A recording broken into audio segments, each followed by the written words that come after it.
গণতন্ত্র এই গত 16 বছর যাবত এই দেশে কোনো জবাবদিহিতে ছিল না, এবং যেহেতু জনগণের কাছে কোনো জবাবদিহিমূলক শাসন ছিল না, জনগণের কাছে জবাবদিহি করার মতন যারা শাসন ক্ষমতায় ছিল তারা জোর জবরদস্তি করে জনগণের অধিকারকে চাপিয়ে রেখেছিল। তারা জনগণের অধিকারকে চাপিয়ে রেখেছিল।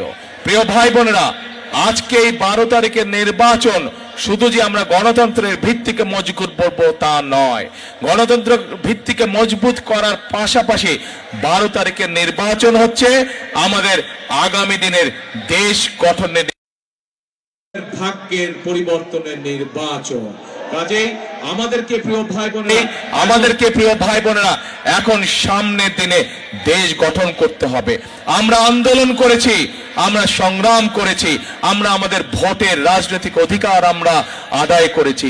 এখন প্রিয় ভাই বোনেরা সেই রাজনৈতিক অধিকারকে প্রতিষ্ঠিত করার মাধ্যমে আমাদেরকে করতে হবে দেশের উন্নয়ন, বাংলাদেশের মানুষের অর্থনৈতিক স্বাধীনতা আমাদেরকে ভিত্তিপ্রস্তর স্থাপন করতে হবে। অর্থনৈতিক স্বাধীনতা দল মত নির্বিশেষে, শ্রেণী পেশা নির্বিশেষে প্রত্যেকটি মানুষ যাতে অর্থনৈতিকভাবে স্বাধীন হতে পারে আমাদেরকে সেই ব্যবস্থা নিশ্চিত করতে হবে প্রিয় ভাই বোনেরা।